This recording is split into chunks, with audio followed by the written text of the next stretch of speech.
ચલો મિત્રો, આજનો આપણો થોડોક અભ્યાસ છે સરખામણી બાબતનો, આવૃત્તિ, તરંગ લંબાઈ અને પ્રકાશની ગતિ. હવે પ્રકાશની ગતિ વિશે આપણે ધોરણ 9-10 માં અભ્યાસ કર્યો તો આપણને ખબર છે પ્રકાશની ગતિ કેટલી છે? 3 × 10⁸ મીટર પ્રતિ સેકન્ડ. આ કોની ગતિ છે? પ્રકાશની ગતિ. જો પ્રકાશની ગતિને તમારે ત્રણેય વસ્તુ સાથે સાંકળવી હોય, આવૃત્તિ, તરંગ લંબાઈ અને પ્રકાશનો વેગ, તો એનું સૂત્ર છે c = v લેમ્બડા. ખાસ યાદ રાખવાનું છે આ સૂત્ર આપણે. c = v lambda. એ શું છે? ત્રણેય વચ્ચેનો સંબંધ બતાવે. કોનું કોનું? c એટલે પ્રકાશનો વેગ, v એટલે આવૃત્તિ અને લેમ્બડા એટલે તરંગ લંબાઈ. તો આ c = v લેમ્બડા આપણે યાદ રાખવાનું છે. બીજું એક વસ્તુ બાકી છે, તરંગ સંખ્યા. એમ v ડેશ કરીને બતાવે. એકમ લંબાઈ, તરંગ લંબાઈની કોઈ એકમ લંબાઈ હોય, માની લો 1 મીટર છે. કેટલું છે? 1 મીટર. આમાં તરંગ લંબાઈ એટલે તો કેટલા તરંગો છે? માની લો 1 મીટર ની અંદર 1 2 3 4 5 તરંગ છે માની લો, તો તરંગ સંખ્યા કહેવાય 5. એકમ લંબાઈમાં તરંગની સંખ્યા, એકમ લંબાઈ એટલે કોઈ લંબાઈ લઈશું આપણે 1 લઈશું, માની લો 1 મીટર. એકમ લંબાઈમાં તરંગની સંખ્યા એને કહેવાય તરંગ સંખ્યા. એનો એકમ શું છે? Metre inverse.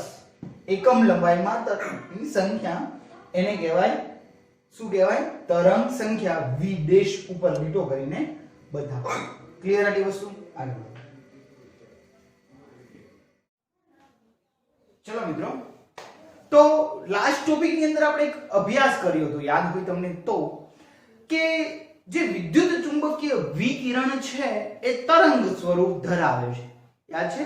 કેવું હતું તરંગ સ્વરૂપ? આપણે બંને વસ્તુનું અવલોકન પણ કર્યું હતું કે ભાઈ વિદ્યુત તરંગ બતાવ્યું હતું અને એક્ઝેક્ટ એને લંબ સાથે ચુંબકીય તરંગ બતાવ્યું હતું. આ બે વસ્તુનું આપણે અવલોકન કર્યું હતું. એટલે કયું સ્વરૂપ ધરાવે છે? તરંગ સ્વરૂપ. કોણ? વિદ્યુત ચુંબકીય વિકિરણ. હવે સમજવા બેસીએ તો ફિઝિક્સ ની અંદર આ બધું ફિઝિકલ કેમિસ્ટ્રી છે. ફિઝિક્સ ની અંદર તમારે બહુ ઊંડો અભ્યાસ કરવાનો છે. તમારે બે ઘટના પણ ભણવાની છે ફિઝિક્સ ની 11 સાયન્સ 12 સાયન્સ ની અંદર આઈ થિંક મે બી આવશે. એકનું નામ છે વિવર્તન અને બીજાનું નામ છે વ્યતિકરણ. વિવર્તન અને વ્યતિકરણ તમે ફિઝિક્સમાં ઊંડો અભ્યાસ કરશો. અત્યારે આપણે એનું ઊંડું ઉતરવું નથી, પણ આ વસ્તુ છે તરંગ આધારિત સમજાવી શકાય. તરંગ આધારિત જે સ્વભાવ હતો એમાં સમજાવી છે. પરંતુ થોડોક પ્રોબ્લેમ થયો. પ્રોબ્લેમ શું થયો? કે અમુક ઘટનાઓ એવી હતી કે જે તરંગ સ્વરૂપે સમજાવી શકાણી નહીં. તો હવે સાબિત શું કરવાનું હતું? તો હવે અમુક વૈજ્ઞાનિકો એવા હતા કે એમ કહેતા હતા કે ભાઈ તરંગ સ્વરૂપ છે. તો અમુક વૈજ્ઞાનિક એવા આવ્યા કે જેને એવું કીધું કે ભાઈ વિદ્યુત ચુંબકીય વિકિરણ છે એનો કણ સ્વભાવ છે. સમજો શું કહેવા માંગુ છું? અત્યાર સુધીના જેટલા વૈજ્ઞાનિકો હતા એ બધા શું કહી ગયા કે ભાઈ વિદ્યુત ચુંબકીય વિકિરણ એ તરંગ સ્વભાવ ધરાવે છે. પરંતુ હવે પછીના જે વૈજ્ઞાનિકો આવશે એ બધા શું કહી ગયા છે કે વિદ્યુત ચુંબકીય વિકિરણ છે એ કણ સ્વભાવ ધરાવે, તરંગ નથી ધરાવતો. કયો સ્વભાવ ધરાવે? કણ સ્વભાવ. તો કઈ ઘટનાઓ એવી હતી કે જે તરંગ વાળી જે વસ્તુ છે એ સમજાવી ના શક્યું? તો એના 4 એક્ઝામ્પલ છે. એમાં પહેલી વસ્તુ છે ગરમ પદાર્થોમાંથી ઉત્સર્જિત થતા વિકિરણનો સ્વભાવ. કોઈ પણ ગરમ પદાર્થ હોય એમાંથી વિકિરણ ઉત્પન્ન થાય. પદાર્થ ગરમ થાય ને એટલે એમાંથી શું ઉત્પન્ન થાય? વિકિરણ ઉત્પન્ન થાય. તો એ વિકિરણનો સ્વભાવ કેવો છે એ તરંગ પ્રકૃતિ સમજાવી શકતું નથી. શું નથી સમજાવી શકતું? તો કે ગરમ પદાર્થો હોય એમાંથી જે વિકિરણ ઉત્પન્ન થાય છે, ગરમ પદાર્થોમાંથી વિકિરણ ઉત્પન્ન થાય છે, તો એનો સ્વભાવ કેવો છે આ કોણ નથી સમજાવી શકતું? તરંગ પ્રકૃતિ સમજાવી શકતું નથી. બીજી વસ્તુ, ધાતુની સપાટી ઉપર તમે વિકિરણ આપાત કરો. કોની ઉપર? ધાતુની સપાટી. કોઈ પણ ધાતુ લો, માની લો લોખંડ લીધું, માની લો કે એલ્યુમિનિયમ લીધું, કોઈ બી ધાતુ લઈ શકો તમે, કોપર લો. म्हणजे કોપરની એક પટ્ટી લીધી છે, એની ઉપર તમે વિકિરણ આપાત કરો છો. હવે કોપરની ધાતુ ઉપર તમે વિકિરણ આપાત કરશો તો કોપરની ધાતુમાંથી ઇલેક્ટ્રોન ઉત્પન્ન થશે. કોણ ઉત્પન્ન થશે? ઇલેક્ટ્રોન. કેમ? તો કે એના કારણે વિકિરણ જે અથડાય ને ધાતુની સપાટી ઉપર એટલે ત્યાં ઇલેક્ટ્રોન ઉત્પન્ન થાય. શું ઉત્પન્ન થાય? ઇલેક્ટ્રોન ઉત્પન્ન થાય. તો એ જે ઉત્સર્જિત ઇલેક્ટ્રોન ઉત્સર્જિત થાય એટલે ટૂંકમાં ઉત્પન્ન થાય. ઉત્પન્ન થાય એટલે શું થાય? ઉત્સર્જિત થાય, બહાર નીકળે એમ. એટલે જે ઇલેક્ટ્રોન ઉત્સર્જિત થાય છે, રેડી, આપણી વિજ્ઞાનની ભાષામાં આપણે ઉત્સર્જિત કહીશું. તો જે ઉત્સર્જિત થાય છે જેને આપણે ફોટો ઇલેક્ટ્રિક અસર નામ આપીશું. શું નામ આપીશું? ફોટો ઇલેક્ટ્રિક અસર. તો કેમ ભાઈ ધાતુની સપાટી ઉપર વિકિરણ આપાત કરો તો ઇલેક્ટ્રોન ઉત્સર્જિત કેમ થાય છે? એ વસ્તુ કોણ ન સમજાવી શક્યું? તરંગ પ્રકૃતિ સમજાવી શક્યો નહીં. ત્રીજી વસ્તુ, ઘન પદાર્થની ઉષ્માધારિતા. હવે સમજો કે કોઈ ઘન પદાર્થ છે, સમજો, એ ઉષ્મા વધારે ધારણ કરે છે. ઉષ્માધારિતા એટલે ઉષ્માનું જાળવી રાખવું, પોતાની અંદર ઉષ્માનું ધારણ કરવું. હવે એ જ ઘન પદાર્થ માની લો ઉષ્મા ઓછી ધારણ કરે છે. બે પદાર્થ લીધા, એક પદાર્થ ઉષ્માનું વધારે ધારણ કરે છે, બીજો પદાર્થ એ જ છે પણ એ ઉષ્માનું ઓછું ધારણ કરે છે. તો જે ઉષ્માધારિતા છે એ તાપમાન ઉપર આધાર રાખે છે, એટલે તાપમાનનું વિધેય છે. સમજાય છે? તાપમાન વધારે હશે તો ઉષ્મા ધારણ વધારે થશે, તાપમાન ઓછું હશે તો ઉષ્માનું ધારણ ઓછું થશે. એટલે કોના ઉપર કોનું વિધેય છે? તાપમાનનું વિધેય છે. ઉષ્માનું ધારણ કરવું એ તાપમાનનું, એમાં જે ફેરફાર થાય છે વિચલન, ઉષ્માધારિતામાં થતું વિચલન, એકમાં વધારે છે એકમાં ઓછી છે એટલે એને વિચલન કહેવાય. બંને વચ્ચેનો ફેરફાર વિચલન શબ્દથી ઓળખાય. રેડી? એ કોના ઉપર કોનું વિધેય છે? તાપમાનનું વિધેય છે. એ પણ તરંગ પ્રકૃતિ સમજાવી શક્યું નહીં. છેલ્લી વસ્તુ, હાઇડ્રોજનનો રેખા વર્ણપટ. હાઇડ્રોજનના સંદર્ભમાં વાત કરીએ આપણે તો એનો રેખા વર્ણપટ, એ જે રેખા વર્ણપટ છે એ પણ કોણ સમજાવી શક્યું નહીં? તરંગ પ્રકૃતિ સમજાવી શક્યું નહીં. તો આટલી વસ્તુ કોણ નો સમજાવી શક્યું? તરંગ પ્રકૃતિ. પછી એના આધાર ઉપરથી નવો સ્વભાવ લેવામાં આવ્યો જેને નામ આપવામાં આવ્યું કણ સ્વભાવ, કણ પ્રકૃતિ. એના વિશે આપણે ઊંડો અભ્યાસ કરીએ. ચલો મિત્રો, તો આપણે અભ્યાસ કરતા હતા કે કણ પ્રકૃતિ કોની? તરંગની. તરંગની કણ પ્રકૃતિ બાબતથી લઈને જે આગળના આપણે ટોપિક જોયા હતા કે ભાઈ એની અંદર જે 4 પ્રોબ્લેમ ક્રિએટ થઈ હતી કે જે તરંગ પ્રકૃતિ સમજાવી શકતી નહોતી, તો એક કણ પ્રકૃતિ છે એને અનુલક્ષીને આપણે જે 4 ટોપિક છે એનો અભ્યાસ કરીએ.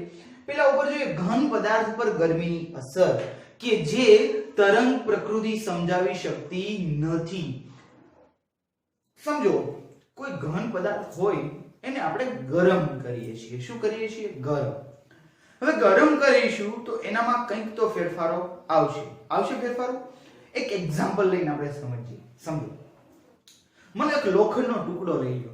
લીધો લોખંડનો ટુકડો. હવે એને આપણે ગરમ કરીએ છીએ. શું કરીએ છીએ? ગરમ કરો. તમે અવલોકન કરો છો કે થોડાક સમય પછી લોખંડનો ટુકડો લાલ કલરનો થઈ જાય છે. એને ગરમ કરો એટલે કેવું થઈ જાય? લાલ. ચલો, હવે હજી આપણે અટકવા નથી દેવું, ગરમ કરે જ રાખવું છે. ધ્યાન આપજો શું કહેવા માંગુ છું. પહેલા આપણે એને ગરમ કરવાની શરૂઆત કરી એટલે થોડોક સમય થયો એટલે લાલ કલરનો થઈ ગયો. હજી એને વધારે ગરમ કરો. વધારે ગરમ કર્યું તો વધારે ગરમ કરશો પછી તમે અવલોકન કરશો એ સફેદ કલરનું થઈ જશે. કેવા કલરનું? સફેદ. આમ સફેદ કલર હોય એ ટાઈપનું થઈ જશે. હજી વધારે ગરમ કરો, શું થશે? વાદળી કલરનું ટાઈપનું થઈ જશે. શરૂઆત ક્યાંથી થઈ હતી? તો પેલા લાલ કલર થયો, પછી ધીરે ધીરે સફેદ કલર જેવું થઈ ગયું, પછી ધીરે ધીરે હજી વધારે ગરમ કર્યું તો કેવું થઈ ગયું? વાદળી કલર ટાઈપનું થઈ ગયું. આ અવલોકન તમે તમારી નજર સમક્ષ જોઈ શકો છો કે ભાઈ ગરમ કરતા જતા એના રંગમાં શું થાય છે? ફેરફાર થાય છે. મતલબ એનો એવો થયો કે તમે તાપમાન વધારો છો ત્યારે એનામાં કંઈક ફેરફાર થાય છે. ખબર પડે છે મારો પ્રશ્ન? સમજાવવાની વસ્તુ ખબર પડે? શું તમે એનામાં તાપમાનમાં વધારો કર્યો તો તાપમાન શરૂઆતમાં થોડુંક આપ્યું તાપમાન તમે, તો એને લાલ કલર ધારણ કર્યો. વધારે તાપમાન આપ્યું સફેદ કલર, હજી વધારે તાપમાન આપ્યું તો વાદળી કલર લીધો. જેમ તાપમાનમાં વધારો કરતા જાઓ છો એમ એનામાં કલરમાં ફેરફાર થતો જાય છે. એનો મતલબ શું થયો? તો એનો મતલબ એવો થયો કે એક વસ્તુ તમને મારે 10મા ધોરણની યાદ અપાવવાની છે કે એનો મતલબ સમજવા માટે આપણે 10મા ધોરણમાં જોવું પડશે. તો 10મા ધોરણની અંદર તમે પ્રકાશશાસ્ત્ર ભણી ગયા તો આપણને ખબર છે કે જાની વાલી પીનારા આ રંગ આપણને ખબર છે મેઘધનુષનો રંગ છે જાની વાલી પીનારા. તો કોઈ વસ્તુ આપણને વાદળી કલરની દેખાય છે તો એનો મતલબ એવો છે કે એની અંદરથી વાદળી કલરની તરંગ આવૃત્તિ વાળા કોઈ આવૃત્તિ ધરાવતા કયા કલરની વાદળી કલરની આવૃત્તિ ધરાવતા તરંગો એમાંથી નીકળવા જોઈએ. સમજો શું કહેવા માંગુ છું. તો સૌપ્રથમ આપણે એને શું કર્યું ગરમ કર્યું. પહેલા આપણને કલર કેવો દેખાણો લાલ દેખાણો. લાલને આપણે બીજી ભાષામાં શું કહીએ છીએ રાતો પણ કહીએ છીએ. રાતો કયો કે લાલ કયો. ક્લિયર આટલી વસ્તુ. પછી એ સફેદ થયો પછી ધીરે ધીરે કેવો થયો વાદળી થયો. તો શું થયું ધ્યાન આપજો. હવે ઉપરથી તમે નીચે તરફ જાઓ ને જાંબલી નીલો વાદળી લીલો પીળો નારંગી ને રાતો એટલે લાલ રાતો કયો કે લાલ કયો એ તરફ જાઓ ને એટલે આવૃત્તિ ઘટે. એની જે આવૃત્તિ હોય આવૃત્તિ શું કહેવાય તો 1 સેકન્ડમાં જેટલી વાર ઉપર નીચે છું હોય એને આવૃત્તિ કહેવાય. તો આવૃત્તિ શું થાય નીચે તરફ જતા ઘટે. જાંબલી કલરની આવૃત્તિ સૌથી વધારે નીલાની એના કરતા ઓછી વાદળીની એના કરતા ઓછી નીલાની એના કરતા ઓછી પીળાની એના કરતા ઓછી નારંગીની એના કરતા ઓછી લાલ રાતા રંગની તો આવૃત્તિ હાવ ઓછી. તો સમજજો સમજવાની વસ્તુ શું છે રાતો કલર છે એ લાલ કલર એની આવૃત્તિ શું છે સાવ ઓછી છે. હવે સમજજો તો સૌપ્રથમ આપણને લાલ કલર મળ્યો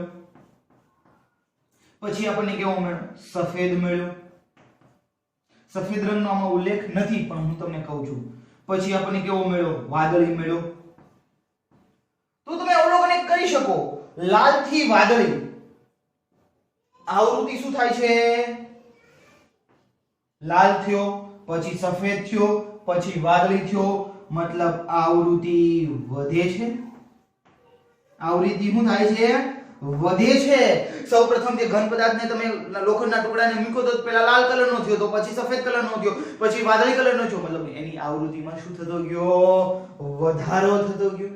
ખબર પડે છે શું કહેવા માંગુ છું શું કીધું મેં તો લાલ કલર પહેલા આવ્યો પછી સફેદ આવ્યો પછી વાદળી આવ્યો મતલબ એની આવૃત્તિમાં શું થતો જાય છે વધારો થતો જાય છે. ખબર પડે છે આવૃત્તિ જેમ ઉપરથી નીચે જાવ એમ આવૃત્તિ ઘટતી હોય છે પણ અહીં ઘટતી આવૃત્તિથી વસ્તુ મળે છે. પહેલા લાલ કલરની મળે છે પછી સફેદ કલર વચ્ચે આવશે સફેદ કલરની મળે છે પછી વાદળી કલરની મળે છે મતલબ આવૃત્તિ શું થતી જાય છે વધતી જાય છે. તો એ ઘન પદાર્થની આવૃત્તિમાં શું થતો જાય છે વધારો થતો જાય છે. હવે જો એ વસ્તુ એક પણ વસ્તુ ક્લિયર કરી દઉં કે જેની આવૃત્તિ ઓછી હોય ને ધ્યાન આપજો 10મા ધોરણની વાત આવે છે જેની આવૃત્તિ ઓછી હોય ને એ આવૃત્તિ વાળો રંગ છે ને લાંબા સમય સુધી ચાલે. કેવા સમય સુધી ચાલે લાંબા સમય સુધી. એક વસ્તુ તમને વાત કરું જો સમજજો. રાત્રિ દરમિયાન તમે કોઈ પણ પ્રકારની લાઇટનો ઉપયોગ કરો છો તો સામે જે સિગ્નલ વાળી લાઇટ હોય છે એમાં મોસ્ટ ઓફલી કલર કોઈ બી ભય અને આવું તેવું વસ્તુ બતાવી હોય તો લાલ કલરથી બતાવે છે. જોયું તમે શા માટે લાલ કલરથી બતાવે છે? લાલ કલરનો મતલબ એવો થાય કે લાલ કલર છે ને દૂર સુધી જાય. આવું 10મા ધોરણમાં તમારે આવી ગયું. લાલ કલર શું થાય દૂર સુધી જાય કારણ કે એની આવૃત્તિ બહુ જ ઓછી છે એટલે એનું ફેલાવો થતો નથી. ઉપરાંત તમે એક બીજું અવલોકન પણ કર્યું હશે. સમજો સૂર્ય કિરણો છે કેટલા રંગના બનેલા 7 રંગના. આપણે ખબર છે પ્રિઝમ મૂકીએ એટલે 7 રંગ બને. સૂર્યનું એક કિરણ 7 રંગનું બનેલું સફેદ કલરનું કિરણ છે એ 7 રંગનું બનેલું છે. છતાં સૂર્ય ઉગે અને સૂર્ય આથમે ત્યારે આપણને આજુબાજુનો બધો ભાગ રાતા કલરનો એટલે નારંગી રાતા કલરનો દેખાય છે. વાદળી કલરનો કેમ નથી દેખાતો આપણને? તો એનું કારણ છે કે ત્યાંથી તો બધા પ્રકાશો આવે જ છે રાની વાલી પીનારા બધા હાથે 7 રંગ આવે છે પણ આવૃત્તિ કોની ઓછી તો નારંગી અથવા રાતાની ઓછી છે. તો એ રંગ આપણા સુધી પહોંચે છે એટલે આપણને નારંગી કે રાતું દેખાય છે. આજુબાજુનું બધું સૂર્ય પોતે પણ આપણને નારંગી કે રાતા રંગનો દેખાય છે કારણ કે બીજી બધી આવૃત્તિ હું હોવાની વધારે હોવાની, એટલે એ આવૃત્તિ જેની વધારે હોય એ લાંબુ અંતર કાપી શકે નહીં, જેની આવૃત્તિ ઓછી હોય ને એ બહુ લાંબુ અંતર કાપે. ખબર પડે શું કહેવા માંગુ છું એમ? તો અહીંયા શું થાય છે, ઘટના શું બને છે, તો ઘન પદાર્થ સૌપ્રથમ જેમ જેમ તમે એનું તાપમાન વધારો છો એમ એની આવૃત્તિ પણ શું થતી જાય છે, વધતી જાય છે. કાળા પદાર્થની એક વ્યાખ્યા જોઈ લઈએ પછી આપણે પાછા થોડા ટોપિક ઉપર આવીએ. તો કાળો પદાર્થ છે એ બધી જ આવૃત્તિના વિકિરણનું ઉત્સર્જન અથવા અવશોષણ કરે. કાળો પદાર્થ કોને કહેવાય? હવે આપણે એમ કહીએ કે સર આ કાળા કલરની વસ્તુ છે એટલે કાળો પદાર્થ નહીં. વિજ્ઞાનની ભાષામાં કાળો પદાર્થ કોને કહેવાય? 9મા 10મામાં થોડુંક અભ્યાસ આવ્યો તો આપણે કોને કહેવાય સમજો. કાળો પદાર્થ એને કહેવાય કે જેટલા વિકિરણો આવતા હોય, કોઈ બી આવૃત્તિના આવતા હોય, લાલ રંગના આવતા હોય કે લીલા રંગના આવતા હોય, પીળા રંગના આવતા હોય, વાદળી રંગનો આવતો હોય, કોઈ પણ આવૃત્તિ આવતી હોય, આવૃત્તિના વિકિરણો આવતા હોય તો એ બધા જ આવૃત્તિનું અવશોષણ કરી લે. એટલે બધી આવૃત્તિ હું લઈ લે, પોતાની અંદર લઈ લે, અથવા બધી આવૃત્તિનું ઉત્સર્જન કરે. સમજો, એ ખાલી લાલ રંગનું જ ઉત્સર્જન કરશે એવું નહીં. લાલ એ કરશે, લીલો એ કરશે, પીળો એ કરશે, વાદળી કરશે, બધા રંગનું ઉત્સર્જન કરશે. સમજાય શું કહેવા માંગુ છું? એટલે બધા જ આવૃત્તિના વિકિરણોનું શોષણ કરે, અવશોષણ અથવા ઉત્સર્જન કરે. બેમાંથી એક ઘટના કરવાની. જો કા એ પોતે લઈ લે, કા સામેવાળાને આપી દે. હવે લઈ લે એને શું કહેવાય? એને અવશોષણ કહેવાય. શું કહેવાય? અવશોષણ. કે બધી જ આવૃત્તિનું અવશોષણ કરે. અને આપી દે એટલે હું તો કે બધી આવૃત્તિના વિકિરણોનું ઉત્સર્જન કરે, બધી આવૃત્તિના વિકિરણો બહાર કાઢે. સૂર્ય એક કાળો પદાર્થ છે. આવું આપણે કદાચ આવી ગયું હોય તો, ના આવ્યું તો કઈ વાંધો નથી, પણ સૂર્ય એક કાળો પદાર્થ. તમે જુઓ બધા જ કલર, એની પાસેથી સફેદ કલરનો જે પ્રકાશ નીકળે છે એ બધી જ આવૃત્તિના વિકિરણનો બનેલો છે. એ જાની વાલી પીનારા બધા જ રંગનો બનેલો સફેદ પ્રકાશ છે. આપણને દેખાય ખાલી સફેદ જ, પણ સૂર્યમાંથી એવું ઉત્સર્જન થાય છે. સૂર્યમાંથી મતલબ સૂર્ય કેવો થયો? કાળો પદાર્થ. કારણ કે એમાંથી જે ઉત્સર્જન થાય છે એ બધા જ આવૃત્તિના વિકિરણો છે. ખબર પડે છે? ચાલો હવે આવૃત્તિના વિકિરણો એક વસ્તુ એ બી મહત્વની છે. આવૃત્તિ છે, આવૃત્તિ બદલાશે એટલે રંગ બદલાશે. આપણે ધ્યાન રાખજો, આવૃત્તિ બદલાય તો શું થાય? રંગ બદલાય. રાતા કલરની જે આવૃત્તિ છે એ નારંગી કલરની, પીળા કલરની હોય એવું જરૂરી નથી. રાતા કલરની આવૃત્તિ અલગ હોય, પીળા માટે અલગ હોય, લીલા માટે અલગ હોય, વાદળી માટે અલગ હોય. બધા કલર માટેની આવૃત્તિ અલગ અલગ હોય. ખબર પડે છે? જો રાતા કલરની આવૃત્તિના તરંગો નીકળતા હોય તો તમને વસ્તુ રાતા કલરની દેખાશે. ખબર પડે છે? હવે સૂર્યમાંથી જે વિકિરણો નીકળવાના છે એ 7 આવૃત્તિના નીકળવાના. તો 7 રંગોના નીકળવાના, એનો મતલબ એવો થયો ને. શું થયો કે 7 આવૃત્તિના નીકળે મતલબ 7 રંગના નીકળ્યા. કારણ કે બધાની આવૃત્તિના અંદરથી નીકળે છે, મતલબ બધા રંગના વિકિરણો એમાંથી નીકળે છે, પણ આપણને દેખાય છે સફેદ. ખબર પડે છે શું કહેવા માંગુ છું? ક્લિયર? આગળ વધીએ. હવે કાળા પદાર્થ માટેની થોડીક વાત કરવાની છે. તો કાળો પદાર્થ શું કરે છે? તો બધા જ વિકિરણો હોય છે, જે દરેક આવૃત્તિના વિકિરણો, એનું અવશોષણ કરે, કા ઉત્સર્જન કરે. ખબર પડે છે? હવે કાળો પદાર્થ છે એની આવૃત્તિની તીવ્રતા તરંગ લંબાઈ સાથે સરખાવીએ. આવૃત્તિની તીવ્રતા તરંગ લંબાઈ સાથે સરખાવીએ તો આવૃત્તિની જે તીવ્રતા છે તરંગ લંબાઈના ઘટાડા સાથે વધે. જો આ તરફથી આ તરફ જાઓ એટલે ઘટાડા સાથે શું થાય છે? વધે છે. કોની ઘટાડા સાથે? આવૃત્તિની તીવ્રતા તરંગ લંબાઈના ઘટાડા સાથે વધે. ધ્યાન આપજો, આવૃત્તિની તીવ્રતા એટલે આવૃત્તિની તીવ્રતા ઊભી લીધી છે આપણે. તરંગ લંબાઈના ઘટાડા સાથે વધે છે. તરંગ લંબાઈનો તમે ઘટાડો કરો એની સાથે એવું થાય? વધે છે. અને મહત્તમ થાય છે એટલે વધારે વધારે થશે. અહીંયા જો તીવ્રતા શું થઈ ગઈ? વધારે વધારે મહત્તમ તીવ્રતા છે. આનાથી વધારે તીવ્રતા થશે નહીં. કોની માટે વાત કરીએ આપણે? કાળા પદાર્થ માટે. તો કાળા પદાર્થ માટે આવૃત્તિની તીવ્રતા તરંગ લંબાઈના ઘટાડા સાથે વધે. આ બાજુ આપણે ઘટાડો લેવાનો છે. શું લેવાનું છે? ઘટાડો. તરંગ લંબાઈ જેમ ઘટાડશો એમ આવૃત્તિ વધશે.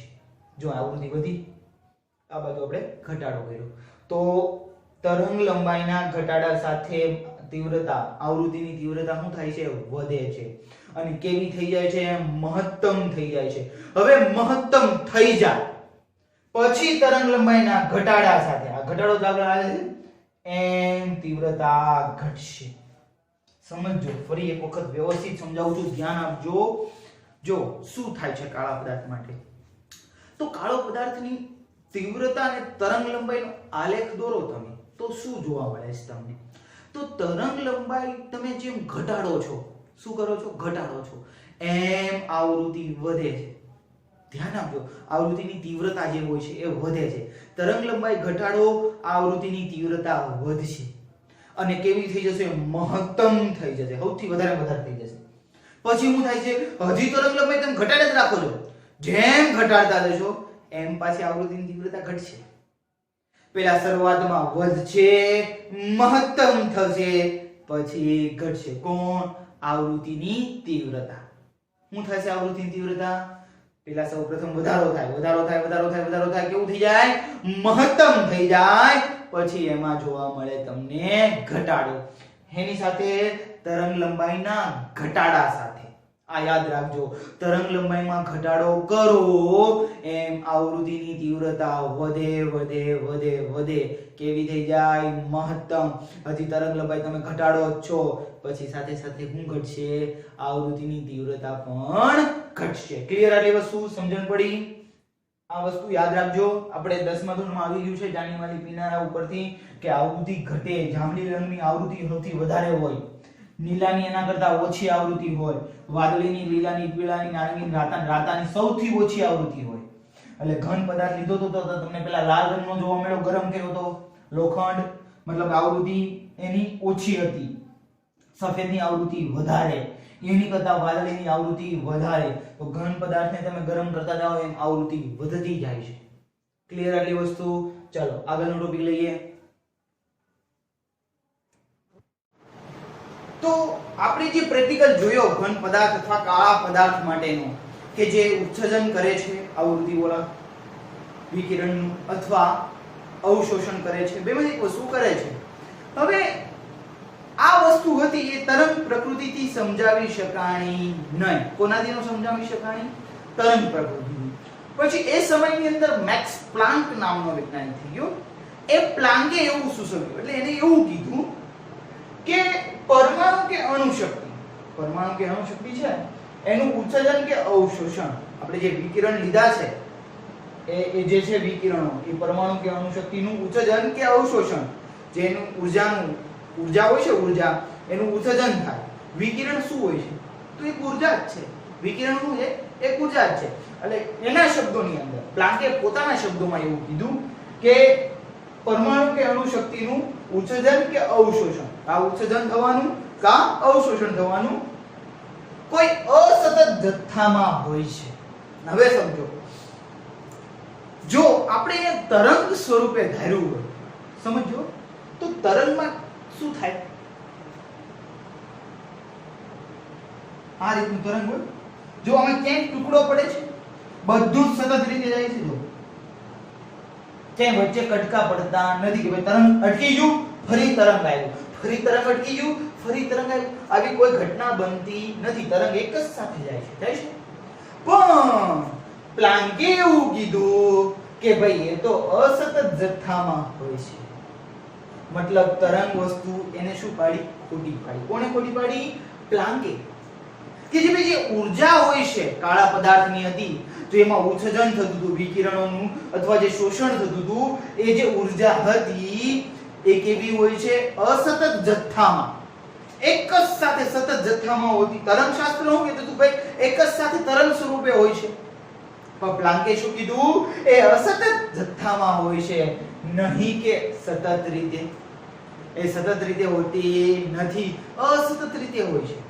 અને નક્કી ના હોય કે એક જ સાથે ગતિ કરશે. ભાઈ અટકી જાય, ઊર્જા આવે તો આવી, પછી અટકી જશે, ફરી આવી, ફરી અટકી જશે, ફરી આવી, એવી અસતત રીતે જથ્થામાં છે. આવું કોને કીધું?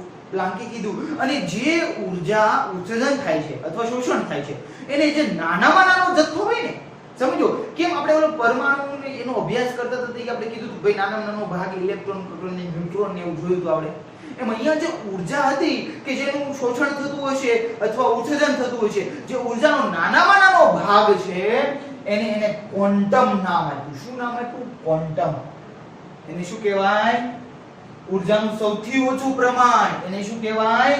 ક્વોન્ટમ કહેવાય. કે જે નાનામાં નાનો ભાગ કે જેનું ઉત્સર્જન થાય છે અથવા શોષણ થાય છે, એવો નાનામાં નાનો ઊર્જાનો ભાગ, એને પ્લાન્કે શું નામ આપ્યું? ક્વોન્ટમ. અને એના ઉપરથી એને સૂત્ર આપ્યું કે ઊર્જા E બરાબર hv, જ્યાં E બરાબર ઊર્જા. E બરાબર શું થાય? ઊર્જા થશે. h બરાબર પ્લાન્ક અચળાંક કહેવાય. એને શું કહેવાય? પ્લાન્કનો અચળાંક. એની કિંમત તમારે યાદ રાખવાની છે. 6.626 ગુણ્યા 10 ની -34 ઘાત જૂલ સેકન્ડ. આ આપણે યાદ રાખવાનું છે. શું? પ્લાન્ક અચળાંક h ની કિંમત શું થાય? 6.626 ગુણ્યા 10 ની -34 જૂલ સેકન્ડ. ઘણી બધી જગ્યાએ આપણે કામમાં આવશે. પ્લાન્ક અચળાંકની કિંમત 6.626 ગુણ્યા 10 ની -34 ઘાત. ક્લિયર? અને E બરાબર શું થાય? ઊર્જા થાય. અને V બરાબર તો આપણને ખબર જ છે શું થાય? આવૃત્તિ. ક્લિયર આટલી વસ્તુ? આવું સૂત્ર કોને આપ્યું? પ્લાન્કે આપ્યું. પ્લાન્કે શું કીધું? E બરાબર hv, જ્યાં E બરાબર ઊર્જા, h બરાબર પ્લાન્કનો અચળાંક 6.626 ગુણ્યા 10 ની -34 અને v બરાબર આવૃત્તિ. આ સૂત્ર કોણે આપ્યું? પ્લાન્કે. E બરાબર hv. ક્લિયર આટલી વસ્તુ? ચાલો. અને આની પહેલાનું સૂત્ર આપણે શું જોયું હતું? યાદ કરો. C બરાબર v લેમ્ડા. યાદ છે ને? ચાલો. એટલે સૂત્ર જે વચ્ચે આવતા જાય એ આપણે યાદ રાખતા જવાનું. કોને કયા સૂત્ર આપ્યા હતા? એ તરંગ વાળું સૂત્ર હતું. આ કોના વાળું સૂત્ર છે? કણ પ્રકૃતિનું સૂત્ર છે. યાદ રાખજો પાછા. કણ પ્રકૃતિના સૂત્રમાં શું આવ્યું હતું? E બરાબર hv. તરંગ પ્રકૃતિમાં શું આવ્યું હતું? C બરાબર, C એટલે પ્રકાશનો વેગ, C બરાબર લેમ્ડા v અથવા v લેમ્ડા, જે કે હોય કહી શકાય. ક્લિયર આટલી વસ્તુ? ચલો આગળનો ટોપિક લઈએ. ચલો મિત્રો, હવે પછીનો જે ટોપિક છે એ છે ફોટો ઇલેક્ટ્રિક અસર. જો બહુ જ ખૂબ જ મહત્વની ઇલેક્ટ્રિક અસર છે. આપણે ટોટલ 4 મુદ્દા જે જોવાના હતા કે જે તરંગ પ્રકૃતિ નતું સમજાવી શક્યું, એમાં કાળા પદાર્થ વાળું આપણે શીખી ગયા. હવે બીજો ટોપિક છે એ છે ફોટો ઇલેક્ટ્રિક અસર. તો ફોટો ઇલેક્ટ્રિક અસર શું છે? તો હર્ટ્ઝ નામનો વૈજ્ઞાનિક થઈ ગયો, જો આવૃત્તિનું સંશોધન કર્યું તો આપણને યાદ હોય તો એને આ પ્રયોગ કરેલો છે. હર્ટ્ઝે એક અવલોકન કર્યું કે એક ધાતુની પટ્ટી લીધી.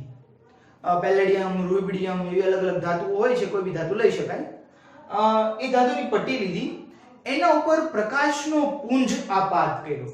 શું કર્યું? એને એક ધાતુની પટ્ટી લીધી, એના ઉપર પ્રકાશનો પુંજ આપાત કર્યો અને આજે એને ચેમ્બર બનાવી, આ ટાઈપનું એક ગોળાકાર નળાકાર ચેમ્બર બનાવી.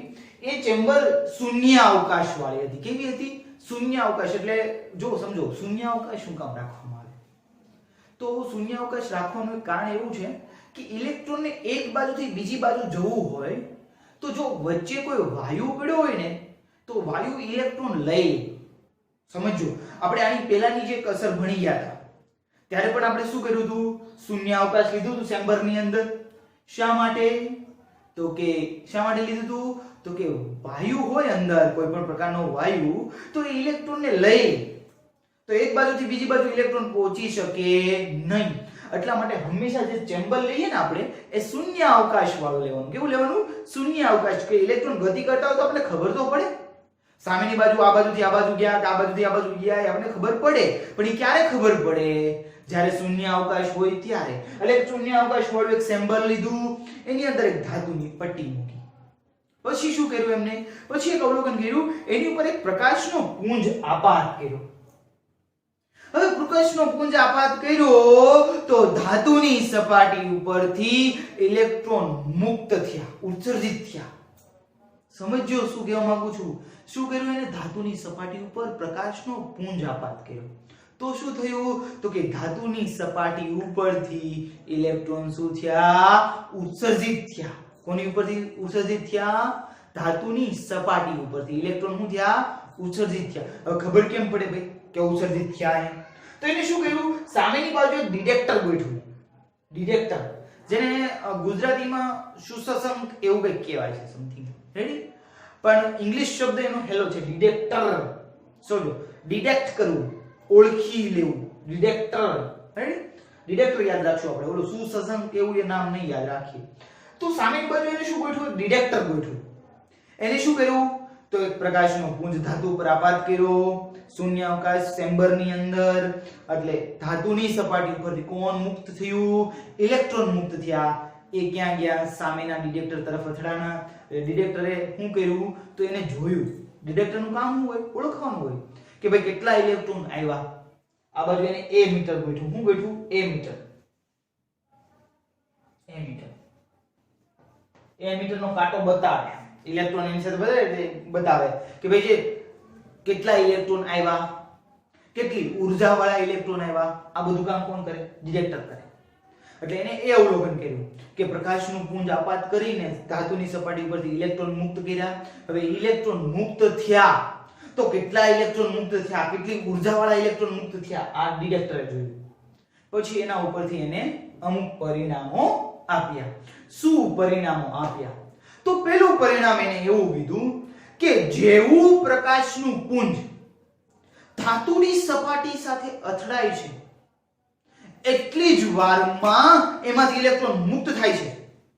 મતલબ એ કોઈ પ્રકારનો સમયગાળો લેતો નથી.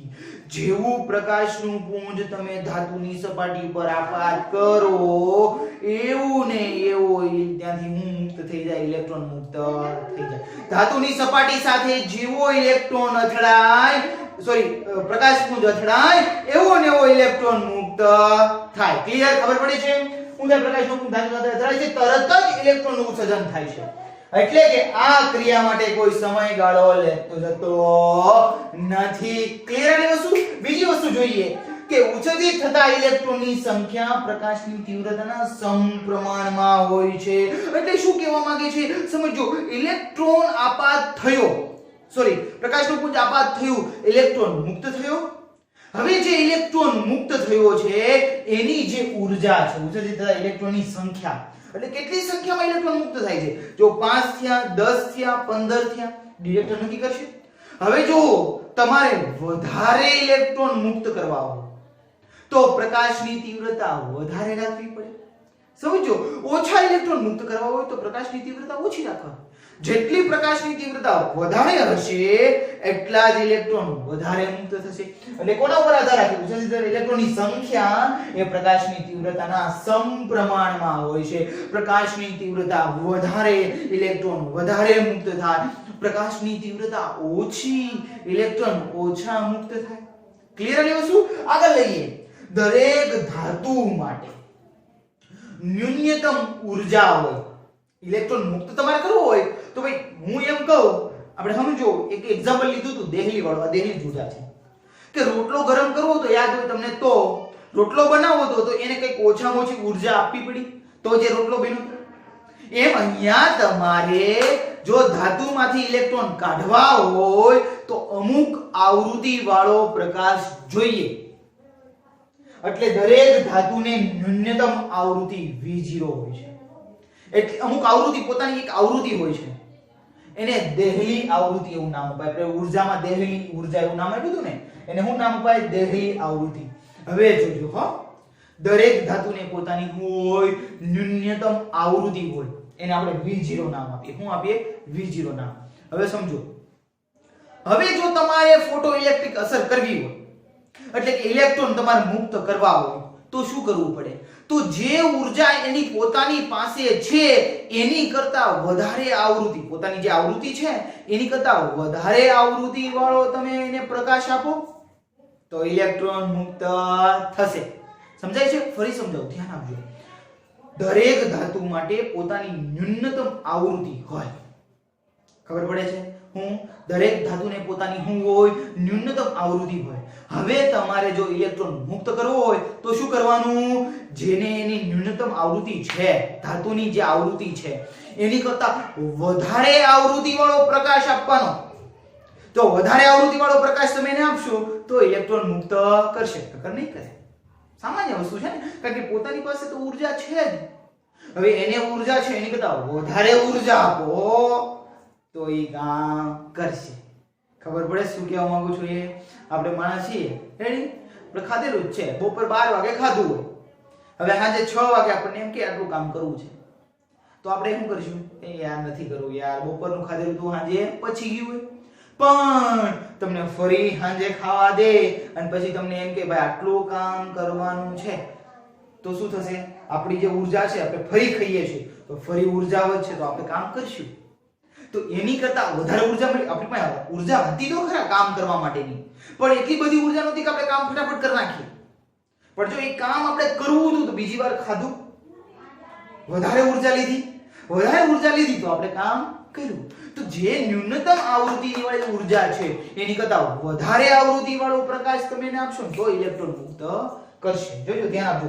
નીચી આવૃત્તિ એક ફોટોઇલેક્ટ્રિક અસર થતી નથી.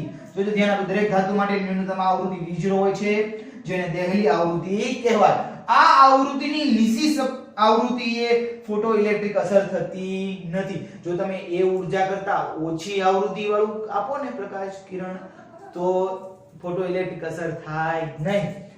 એટલે કે V કરતા V0 મોટો હોય, એટલે કે તમે જે આવૃત્તિ આપો છો પ્રકાશની એ એમની ન્યૂનતમ આવૃત્તિ કરતા વધારે હોય ત્યારે જ ઇલેક્ટ્રોન ઉત્સર્જિત થશે અને એ ઇલેક્ટ્રિક કેવી હશે? ગતિજ ઊર્જામાં હશે. તો જે ઇલેક્ટ્રોન ભટકાઈને સામેની તરફ જાય, ગતિ ઊર્જા, તો તે ઊર્જા લઈને મુક્ત થશે.